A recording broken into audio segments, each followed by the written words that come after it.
sauce. Hey, you like Pez? It looks like that. Here's Heaney from the boundary line. He's an expert at these. From the boundary line!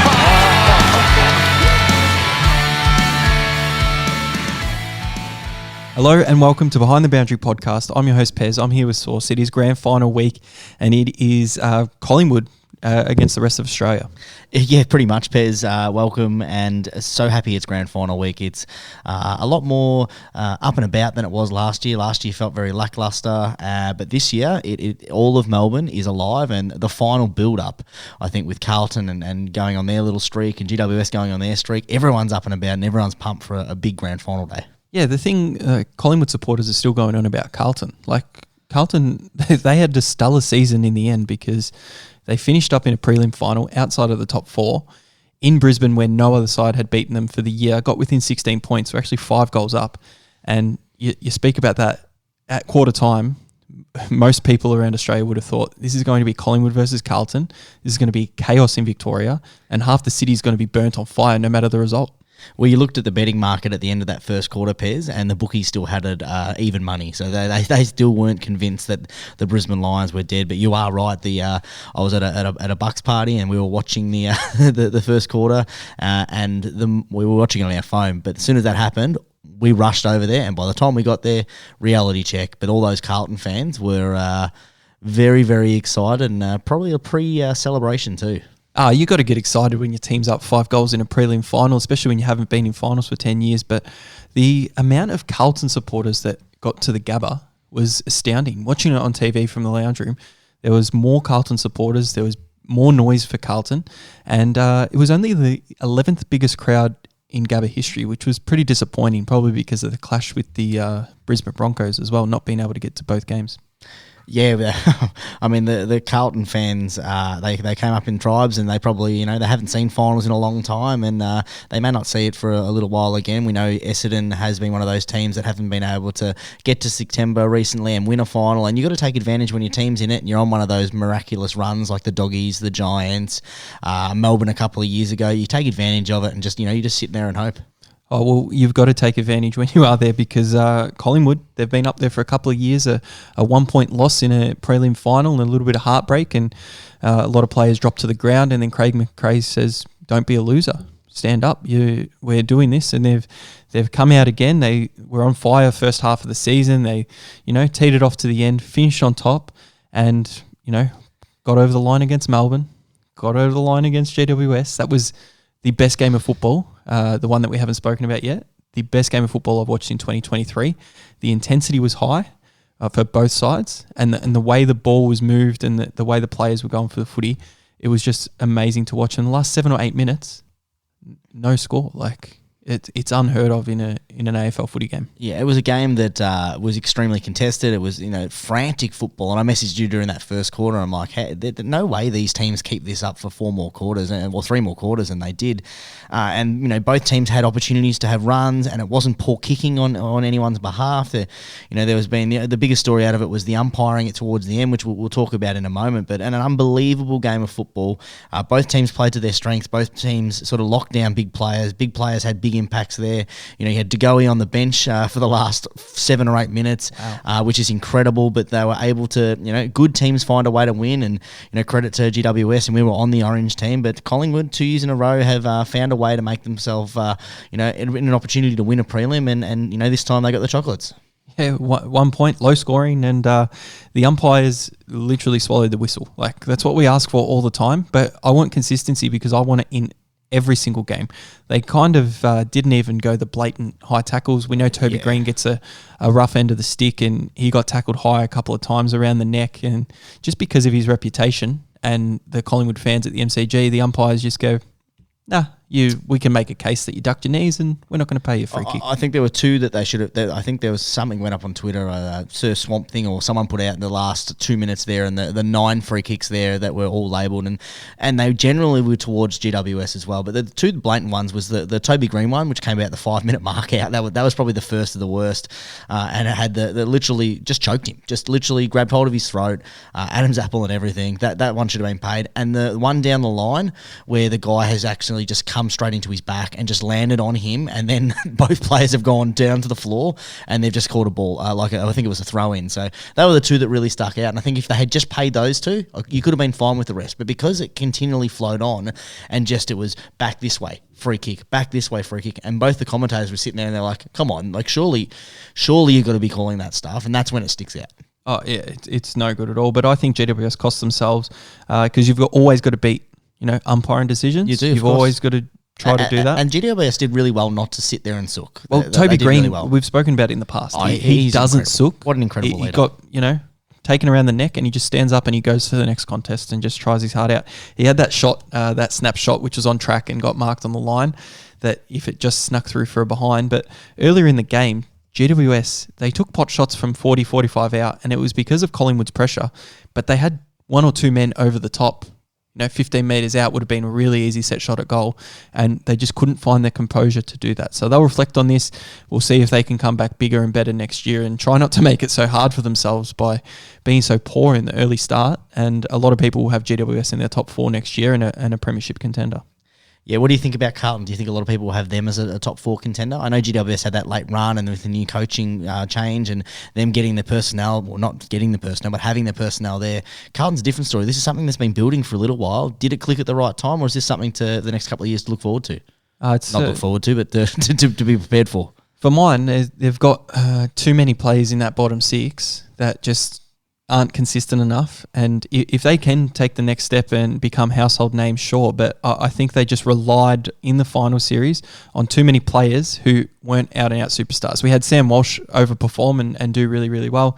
Charlie Curnow went really quiet and got double teamed when Magpie wasn't there, and just got taken care of in that Brisbane game in the final 3 quarters. So I think they got a lot of work to do. I think when they are clicking and when they're going well, everything runs smoothly. Yeah. But when they go, behind by 2 goals, behind by 3 goals, they find it hard to stem the flow of games. And I think Michael Voss, coaching down there on the boundary line, he's more of a motivator. He doesn't really make the moves that he needs to make at certain times, or just try something else. So you'd find a lot of Carlton supporters saying, we struggle to have plan B, plan C, plan D, so on and so forth.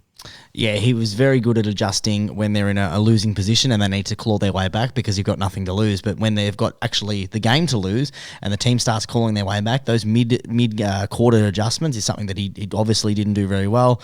And the other team kicking poorly didn't get him out this time, and Brisbane looked fantastic. And we will get onto their grand final in just a moment, Pez, but a good little lead up to it. In the lead up to grand final is always Brownlow, Pez, and it was there's been a lot of talk about the Brownlow after some questionable votes have gone there, and the umpires have come under criticism about how they're doing their voting and the players receiving votes. Yeah, well, a lot of messages up on the socials about our Brownlow Medal, because one of the years we didn't do a Brownlow show.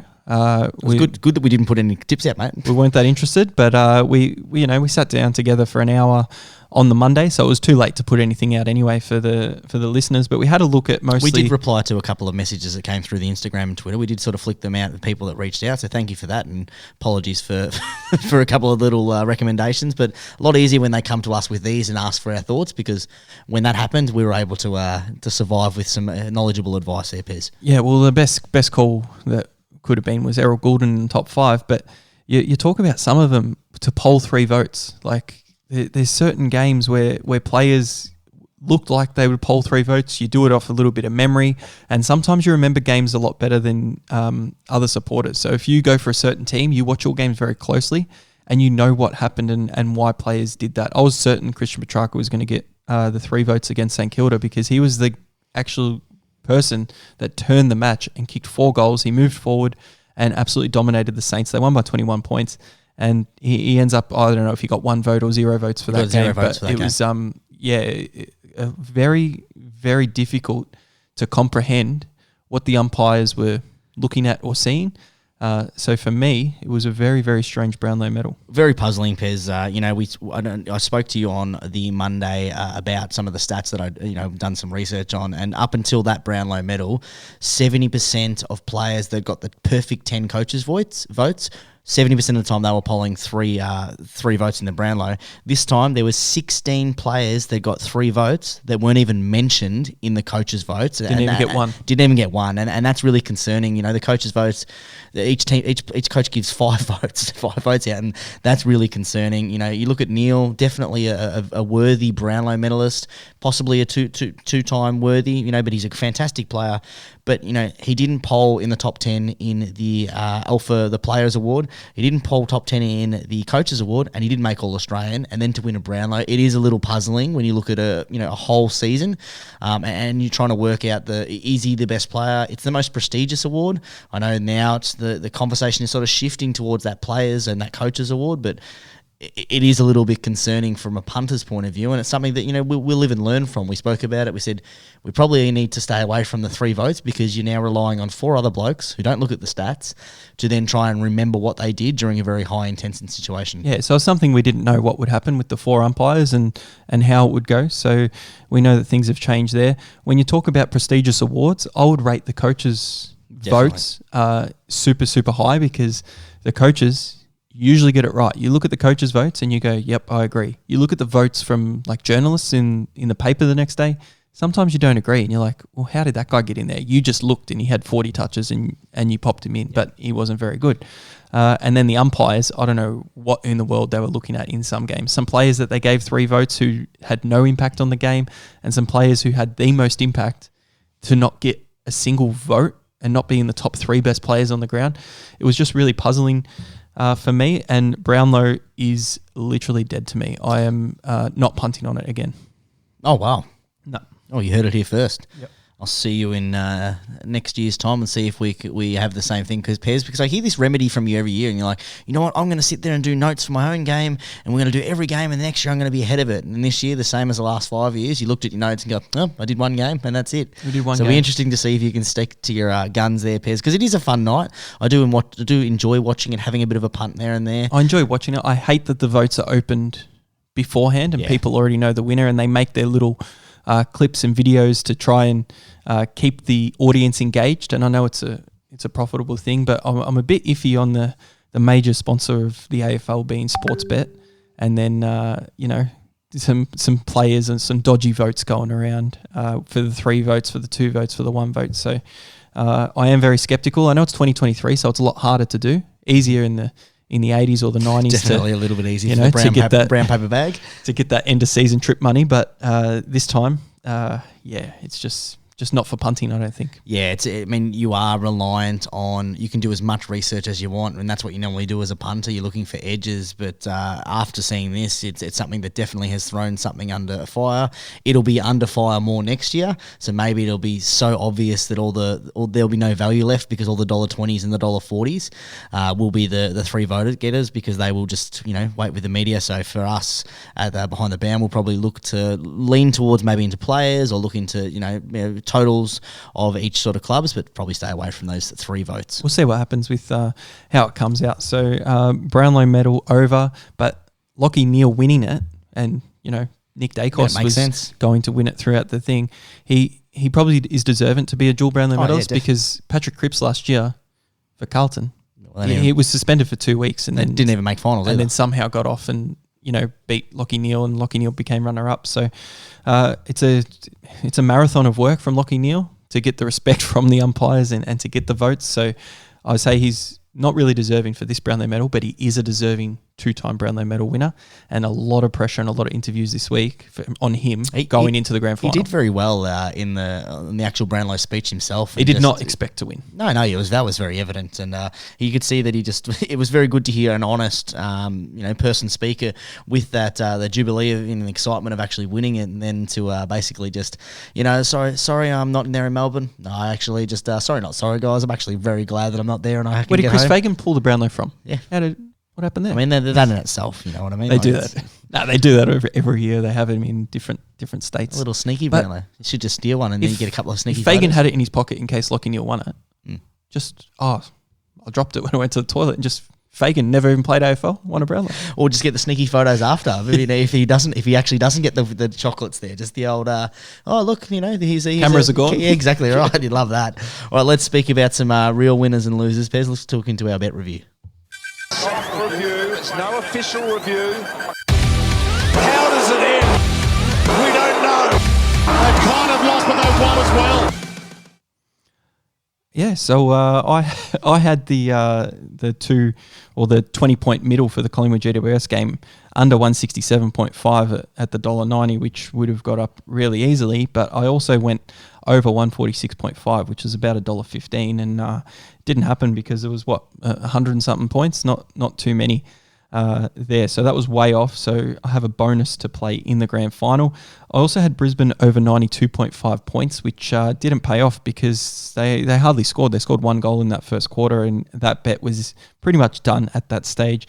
And then my multi with my bonus bet of the quarter time line, half time line would have been all right after quarter time, how Brisbane came out. But that's the risk with those bets because quarter time line, Brisbane -4.5. They're down by 22 points. Yeah, definitely. Really hard to swallow when they control the rest of the game there, Pez, but that sometimes happens in finals. So. Yeah, lost 2 units for the round. So profit for the season goes down to 37.24 units of profit at 21% ROI, but that's going to go down a lot more if I don't win in the grand final because I'm just going all in and everyone will already know where I'm going as well. Exactly right. Everyone knows your theory in finals, Pez, which is not wise for a punter to don't punt with follow what I say tonight. Grand finals, no good for me. Let's get through my bets, Pez. I only had one winner last week, and it was either team under 15.5 points in the GWS Collingwood game. That was free money for me basically. Profited 1.65 units from that one. The rest of them were all losers. I had a bonus bet which I threw down from the week before that didn't get up. Needed Carlton to hold on. And just sort of lay down and die, Pez, in Brisbane to keep that 25 plus league, and I would have been covered. Instead, I go with a -2.5, so 2.35 unit loss for that round, Pez. And it's been a little while since I've had a loss, so it was good to be humbled.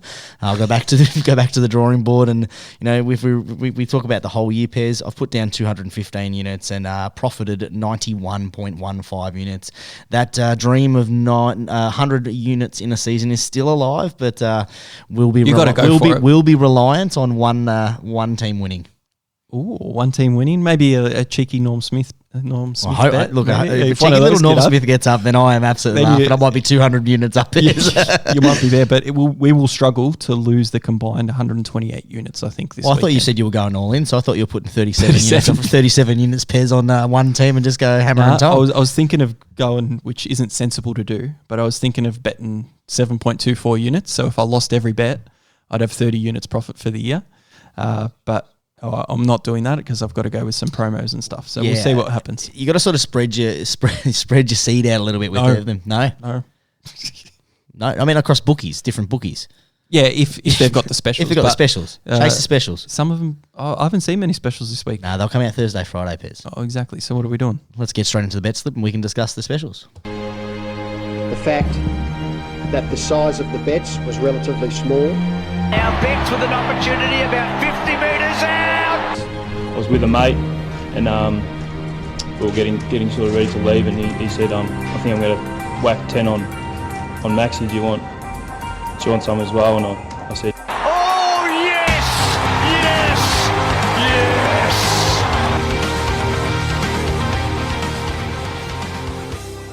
yes. As I said, straight into those specials, Pez. Cyril takes a special and goes bang.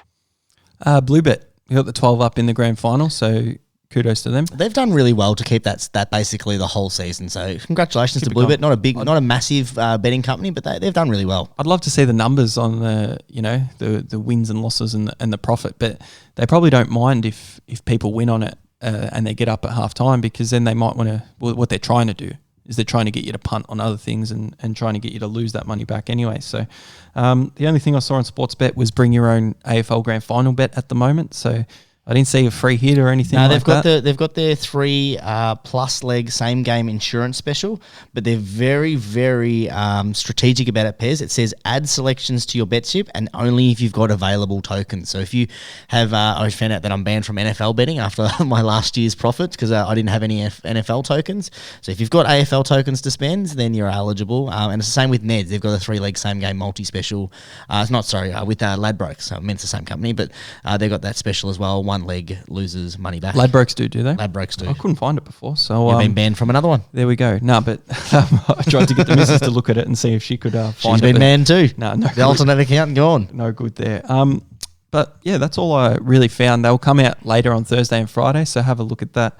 And betting companies love Grand Final weekend because a lot of people put on a lot of bets. Casual punters. You know, they pay ridiculous odds, and that's what the bookies love to see. So try and punt smartly if you want to punt for a little bit of fun and only risk what you can afford to lose. I think with my advice for Grand Final day, if you're a casual punter and somehow you've come across us, welcome, subscribe, like, all that sort of hoo-ha, is that if you're going to put down bets and you think something's going to happen, just single bet it. Like the odds are pretty good Grand Final day because you can get 15 and 20 markets on pretty much every player for disposals. If you think a team's going to win, don't pair it up with a norm because you're obviously going for a 50-50 shot and now you're putting it 1 in 44 as well if you're 50-50. So do your norm separate. Stay away from your first goal scorer. They're never that good. They're always a random one pops up. They're not great during the season anyway. Look at your anytime goal scorers. Look at your couple of your main people for disposals. If you're going to do a couple of Norm Smith bets, then just be smart about it. Don't just hit the favourites at $7, $9, $7, $9. You're better to wait, see how the first quarter pays out, and jump on a live bet. Well, the live bet on the Norm is really good, but I'm still scarred from 2016 when I got Tom Boyd at $3. Oh, that's where my luck started. I had Johannesson that year. That was good. Yeah, and Johannesson played one great quarter. Oh, great quarter, and then had an absolute shitful, probably one of the worst grand finals in that last 3 quarters that you could see. Got a lot of the pill, but turned the ball over, something shocking. But that's another story as well. That's 7 years ago, and that still sticks, doesn't it? So, that premiership still sticks with me, mate. The Western Bulldogs finding their way to one. But hopefully this day will be all about the interstate teams beating Collingwood because, as you said, if you're not going for Collingwood and you don't follow Collingwood religiously, then 90% of Melbourne is betting and winning and hoping that the Lions can put a sock in those Collingwood supporters' mouth. People listening will probably like, why the hate for Collingwood? Why the hate for other clubs? So I don't hate many clubs, but I absolutely hate Collingwood, and I hate Essendon, and I hate Carlton. So those are the 3 clubs I absolutely hate. Now, I don't actually know a supporter that's a bad supporter for any of those clubs. I've got good mates that are Collingwood supporters that, are genuine football people and really good. I've got family that are Carlton supporters, and, they're not nuffies or, saying silly things. And then Essendon, I've got a really good mate that's an Essendon supporter, and he's really genuine about the footy, and he's not a larrikin like all these other keyboard warriors out there. But that's the thing that makes you hate those clubs, is all the stuff on social media and all the fans that just have no idea and they're one-eyed. So that's the reason. It's not against individual people. That's got nothing to do with Collingwood. There's just, when there's 100,000 supporters and you take that majority of dickheads, when you've got 100,000 fans, that's a huge percentage. Now, I've been to a lot of footy games as well, and you go to games and take out the interstate clubs because I haven't been to every single interstate club, and I'm sure there's idiot supporters for every single club. But when you sit there at a Collingwood game, it's just cringeworthy, the amount of crap that you hear in any spot you sit. Like, I'll still hear it for a St Kilda game from our own fans because some of them are complete idiots as well. But the majority of them, the teams that have more supporters, tend to be bigger idiots. So that's the reason for the hate for those 3 clubs. Yeah, and for me, it's I actually just when it gets to Grand Final day, I just pick the side that I like more. And I've enjoyed Brisbane's football this year. I thought they've been, I think they've been one of the top 2 sides, obvious. But I do actually think that they have, and I'll go through why I'm sticking with Brisbane, despite me wanting them to win. I actually think that they're a better bet as well at some of the odds. But let's get through the game, Pez. We'll talk about some of the trends we're going to see in the game, where we can find some value, put our bets down, and then sit back and enjoy the rest of the week and lead up to Granny. We'll see what happens. All right, we start off with Collingwood first taking on second. As we said, Collingwood come in favourites at $1.73. That MCG home ground advantage and home crowd is playing a massive factor in this game. $2.11 outsiders Brisbane Lions, Pez. The total game points, Pez 166.5, and the line -4.5. Collingwood being the favourites there. Tell me about this game, Pez. It's the season has all been leading to this, first versus second, the two best sides throughout the majority of the AFL season 2023. Well, it's crazy stuff. Yeah, top two, which is a couple of deserving sides. Collingwood kind of just got over the line in both of their finals as well, against Melbourne and against GWS. So struggling a little bit for form, but they turn it on when it matters, and their game style really lends to them being able to come back from a deficit as well. The last two times they've played this season, Brisbane beat them both times. Once up at the Gabba early on, and then once it was at Etihad Stadium. So not at the MCG, where Brisbane have lost 2 games this year, one to Hawthorn, which I was at last time, and Hawthorn were very impressive. But we speak about the changes. So McStay, unfortunately, injured his knee, got subbed out in the preliminary final, not able to play this week. Billy Frampton has been named by McRae to be his replacement, and really interesting pick. I think it gives McRae more freedom because he can play Frampton defence, forward or ruck, and it will depend where the hole needs to be filled and who he wants to play up forward, whether it be Frampton or Jeremy Howe. But I think that's advantage Brisbane anyway, because Frampton has been a good swingman coming in as a third club player, but he's not a real big household name, and they're going to have Cox and Frampton in the ruck. So Big McInerney hopefully can take advantage of that. This midfield battle as well is going to be very, very juicy. Very contrasting sort of brands of football too. Collingwood have been a side that have been high scoring during the actual year, and have been a team that wants to burn you off that turnover, up the middle of the ground, really moving that ball fast. But in finals, Pez, they've really sort of shifted their football. Both their first finals have been really low scoring, and they've been really lucky to hold on. Obviously, being an extremely efficient side going forward and almost scoring every time they go into that forward 50, but they haven't been going in forward 50 as much as they had during the season. Brisbane, on the other hand, they've had, I think they've got, 7 or 8 goal kickers who have kicked 20 or more goals this year. They're a high-scoring side. They bang it in there. That was the biggest worry of them coming to September this year. They've had a handle on that, and they've been pretty efficient kicking for goal. The issue is, are they going to be able to break through this Collingwood defence that has really, really been tight during the final series? Yeah, and one thing that Collingwood have done really well, even though they haven't scored very high, they've applied maximum pressure to the opposition. So when these Brisbane Lions players are under immense pressure, they're going to be under perceived pressure as well, where there might not be a player within the vicinity to tackle, but they have to rush their kick and they have to, take the game on. So it will be very, very interesting. I think Harris Andrews and Ryan Lester have a massive game. They need to intercept really well. But down the other end, Darcy Moore does as well, and he needs to be made really accountable, and need to try and get him in one-on-one situations where the forward can bring the ball to ground, because if you just let Darcy Moore run off his man, intercept the ball, they're going to run the other way with Nick Dacos off the half-back. They've got Pendlebury through the middle. Jordan De Goey is having an amazing final series with the clearances and getting that ball inside forward 50. So, Collingwood's forward line isn't as strong as Brisbane Lions, but if they get that ball off turnover or intercept and they run the other way, this is how they get their goals, over the top, or they spot the guy that's free who's doing a double back lead and they get him 30 out, and they have these nice set shots at goal if they kick accurate. That's how Collingwood's going to win the game. Brisbane, on the other hand, you need to stop that intercept. You need to be accurate with your kicking, because what's cost Brisbane for the 5 years that they've been up during the season and in finals is just missing shots at goal that shouldn't be missed. So you need to take your chances. But just blaring away, Pez, Collingwood, both these teams are top 4 in defence. Both of them are top 4 in offence. So they've both got, superior defences that for Brisbane's sake, they just need to be strategic in the way in there. And I think that this final series, you've definitely seen that they've addressed it. You saw a little bit of nervous first quarter against Carlton there where they were sort of just blaring away or blazing away. And then once they got that under control, they sort of went back to their structures. A couple of goals out the back got them moving. But it is going to be really interesting because, if you look at where the deficits are between these two sides, there is a huge hole in that ruck. And you mentioned it before, Oscar McInerney being, a really solid part of what Brisbane are doing. But getting first look at the footy and being able to outmuscle Cox and Frampton and, Cameron and whoever goes in there, Pez, will be really critical in giving first look at the Brisbane midfield and pivotal for them being successful. Mason Cox, as much as we don't like him, Pez, he's been really solid through the first 2 weeks of finals, and his role in the ruck, not so much as a stand-up forward, but his battle and his grunt work in that ruck contest really has been impressive. But again, if you look at how he's been winning those contests or keeping competitive, it has been body work, and Oscar McInerney has an extreme advantage outbodying the big American.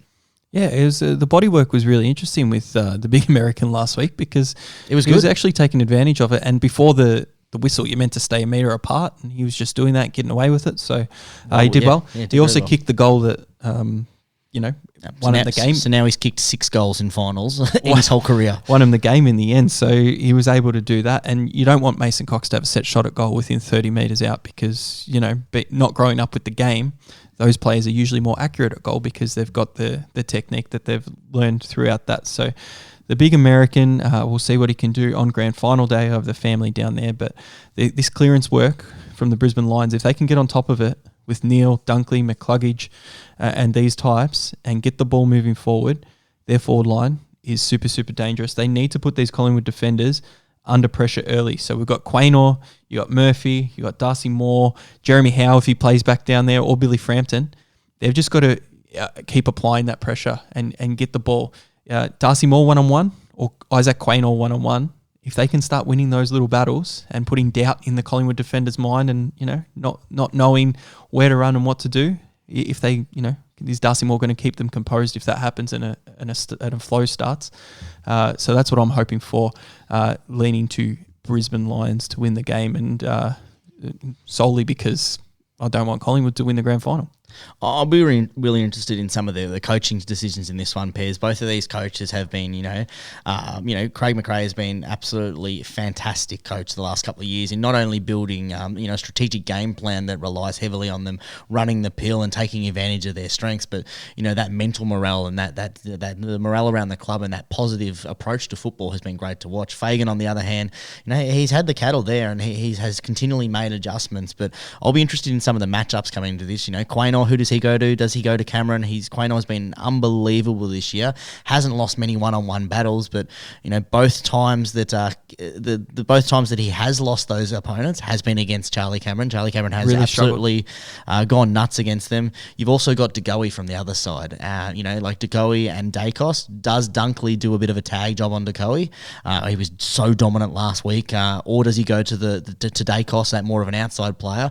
A lot of decisions there to be made, and it's really exciting because both clubs obviously have the cattle there to make it some really, really key matchups. And I think this game could be won in the coach's box for how close it could be. Oh, some big name players and how you're going to play and how you're going to do that. Now, Collingwood, we know, will be unselfish. We just need some of the Brisbane Lion players to be a little bit unselfish as well. Joe Danaher. You even saw in the preliminary final, Joe Danaher. He just likes to take not set shots, pings from 60 metres out. He's so focused on trying to get himself in the game that he just needs to get the team on the game. And he doesn't do the media often, but he did do an interview in the prelim final. He actually speaks quite well and, he seems very knowledgeable about the game, but it's just something white line fever with him is all about me, and just on grand final day, you don't want to go out there and try and win the Norm Smith medal. You don't want to do that. You want to go out there and try and play your role for the team, and if you do that and every player does that and they do it well, then you'll end up with a premiership medal around your neck at the end of the day. So that's what we really need to happen, or I really need to happen, or else AFL might be dead to me. Are you all hanging your bets on one sort of team there, Pez, are you? Oh, of course. Everyone knew that since Brisbane were leading in that second quarter. So as best you can, Pez, take us through why Brisbane are going to win, and not because of your morals there. Like, obviously, that's who you want to win, but, there's some reasons that you're leaning towards Brisbane outside of that as well. And I know that you will talk, you're good enough, Pez, to make up some bullshit about why, why you can have some stats and why you can have some trends about why Brisbane win this. Well, you definitely got to have a reason to win. They've beat them twice throughout the year. The big advantage to Collingwood is it's at the MCG, and Brisbane have that little bit of a hoodoo. They won a final at the MCG. Was last year against Melbourne, where they came back and were able to get over the line. This year they lost to Melbourne, where they were 4 goals up, and Melbourne ended up getting over the line in one of the most bizarre victories I've ever seen.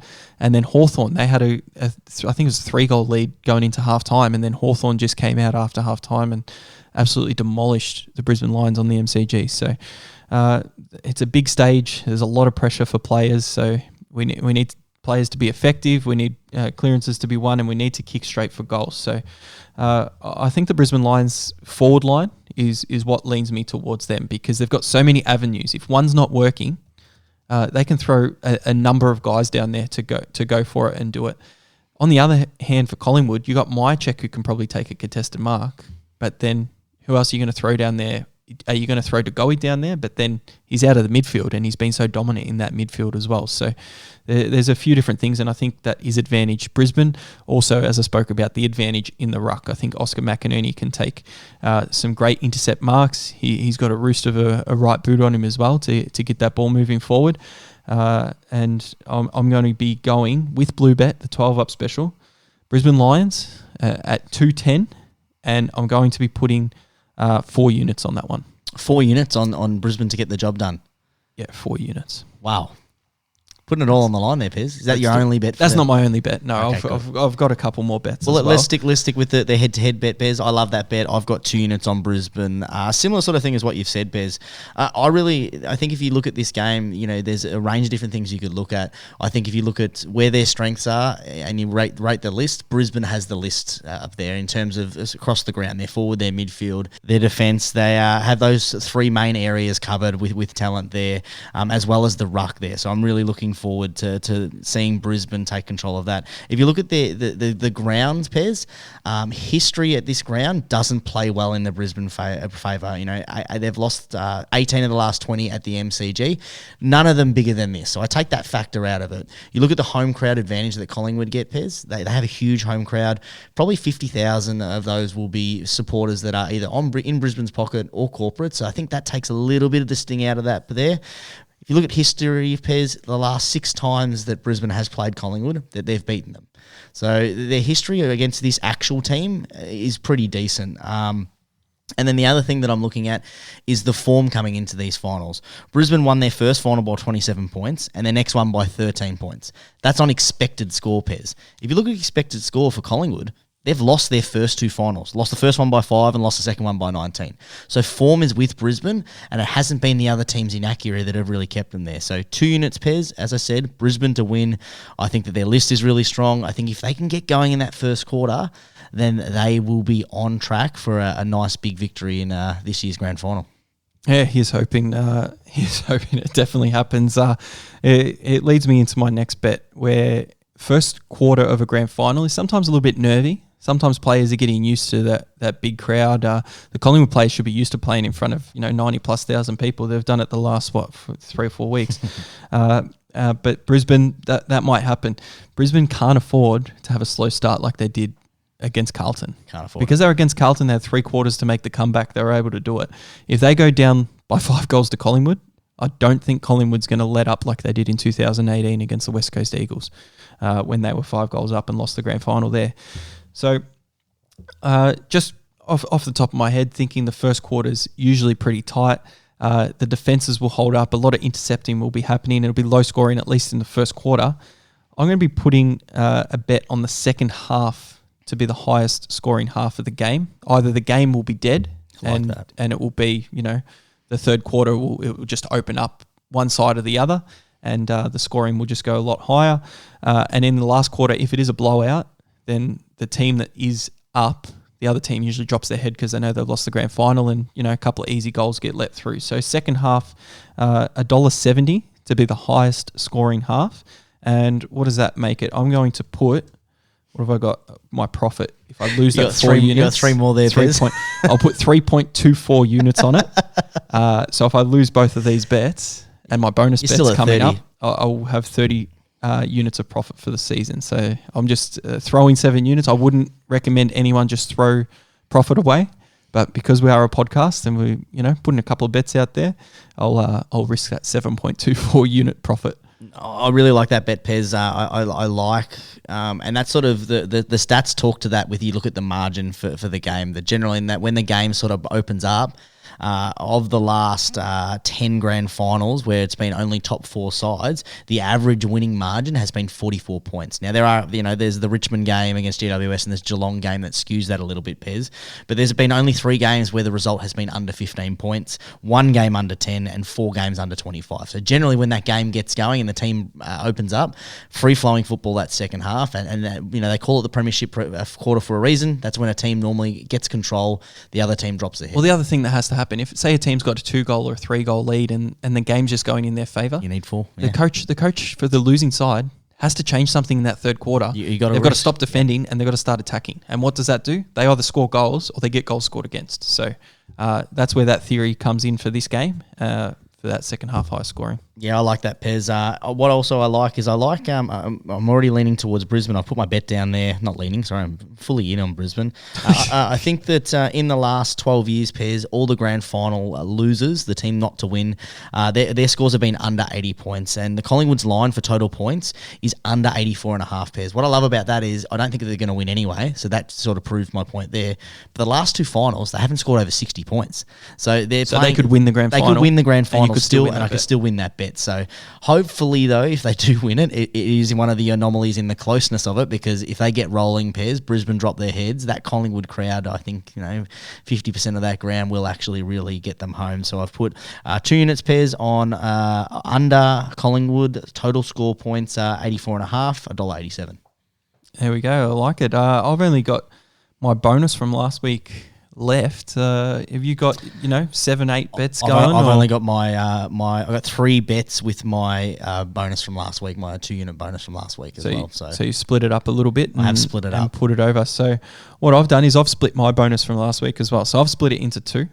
And mine into 3. And I'm just going pretty cheeky. I'm just going to go a big friend of the show in Cam Rayner to win the Norm Smith with half of my bonus bet.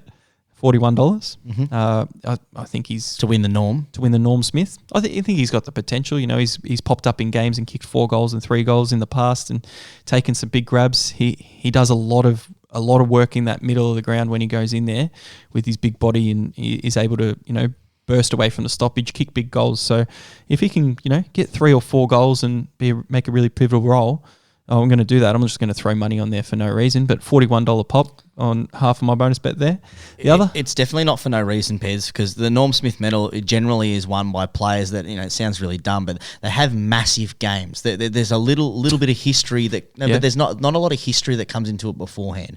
And what generally happens, there's a couple of categories. I went back through the last 10 years since Collingwood and Brisbane last time they played, or 20 years, sorry. 20. And the key stats from those players that are winning the Norm Smith during the season have all been players averaging plus 15 disposals, so 15 or more disposals. Common sense, that's a pretty easy one. They're averaging generally 4 or 5 marks per game.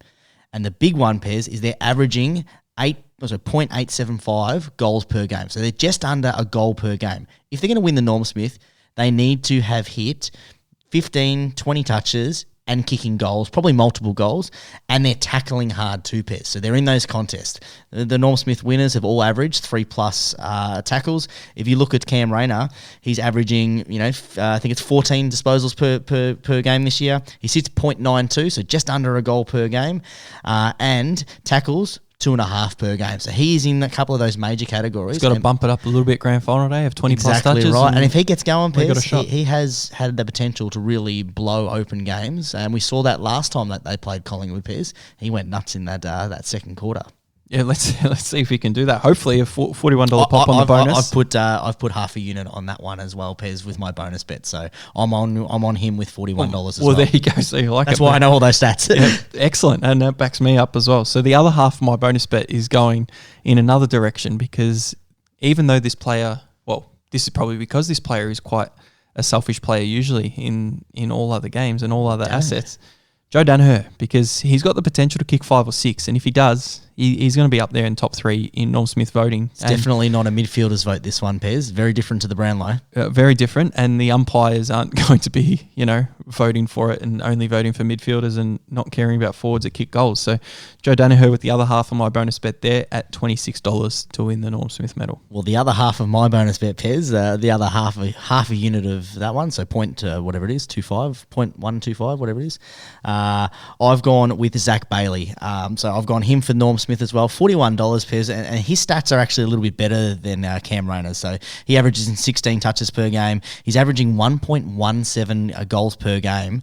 And in the last couple of weeks, Pez, he's had goals. 2 goals, 1 goal. He's right there and averaging 3 tackles per game. And he's one of those guys that could absolutely destroy you in a 5-minute burst, be in the umpires and the media's mind going into that. And that's all he needs, a Johannesson quarter, Pez, and he can win the Norm right there. He can definitely kick 3+ goals easily. And he's a maestro when it comes to forward 50 stoppages, and can get that ball and get space and be able to kick those goals. And he's a beautiful set shot as well. And clearances too. He always comes out of he averages 2.5 clearances per game.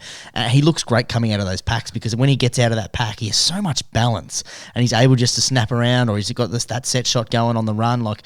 I really like him at 41s. Oh, and because of these odds for these players, and if you're betting on Norm Smith, there's 44, well, if you count the subs, 46 players that are going to be on the ground that day. They're up there for a You're not reason. Expecting to win a Norm Smith bet.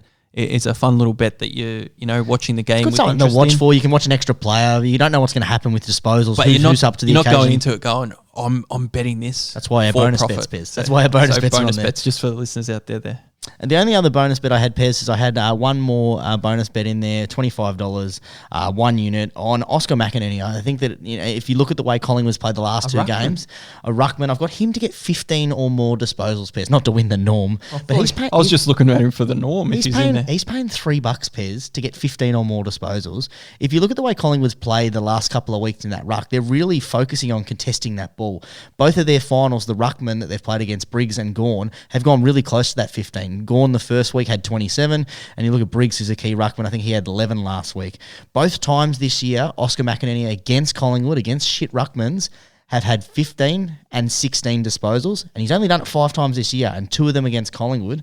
$3 bonus bet on that one for him to get 15 or more in a contested game when we know what Brisbane sometimes do is they can just bang it on the boot forward. I love that. Imagine him getting the Normie. What's he paying for Norm? Oh, look, $67. I sort of want to put just a cheeky 5 on that one just for the sake of it, Pez. Cheeky! Well, there you go. It's on. It's not on. Oh, I've got that much profit. I could probably put 5 on each, mate, and just hope that he gets up and clean up. You could, but you want to try and get this 100, and we'll see what happens. Look, all I need is one of those Norms to get up, Pez, and I am on the 100. Yeah, well, I need one of them. I'm on 30 units of profit no matter what for the season. So it's a great season. Very handy, very happy with that. And by the sounds of things there, Source, we shouldn't drop below 120 unit profit, which is what we got in 2022. I mean, I normally have a couple beers on Grand Final morning, and I normally start pretty early as well, Piers. I am going away this weekend. First time ever actually going away. We've got a nice little pub package for $40 all you can drink, including cocktails, starting at 11 all the way till the last bounce, the last siren. Pretty impressive with that one, Piers. Yeah, loving that. And that's a win-win, because if the game's a blowout like it was last year, you got the free I'm hoping it's going to be a contested game, but that's where I normally get in trouble. So if you are going to have a bet, make sure you drink responsibly while you're betting responsibly, because that can be very dangerous during finals, because everyone's talking football and you hear someone, you're like, oh, you know what, they make a really good point. I might just chuck a cheeky 5 on that. You talk to the next bloke or the next girl coming along, and they're like, oh, I think that, with this and this, they've got enough. And you're like, oh, I don't mind that. Just a little 5 here, a little 10 there. Don't you be getting tempted there, Source. I'm always tempted with value. I'm not going to be tempted there, because on Saturday I'll be at the MCG, and it'll be a very, very good day. Yes, make sure you bring the tissues for your nosebleeds. Or it will be a very, very very poor day. If Collingwood go out and blow them out, a leave early job for you? I don't know. It always depends with the people you go with as well, doesn't it? So Heading with your brother? yeah, with my brother, we'll see. We'll see what happens. That'd be very interesting. All right, that's been Behind the Boundaries last show, because we always say we're going to do something in the off-season. We never do it. You've got two little young ones at the moment. We'll get back next season. Make sure you jump on all our socials. Follow us on Facebook, Twitter, Instagram, TikTok. Hopefully we get a few videos out there, Pairs. And for everyone who is having a punt, just enjoy Grand Final Day. It's all about the celebration of our great game, and something that we love to talk about and celebrate. Let's go Lions. I'm Pez. Peace out. I'm still Sauce. We'll catch up next time.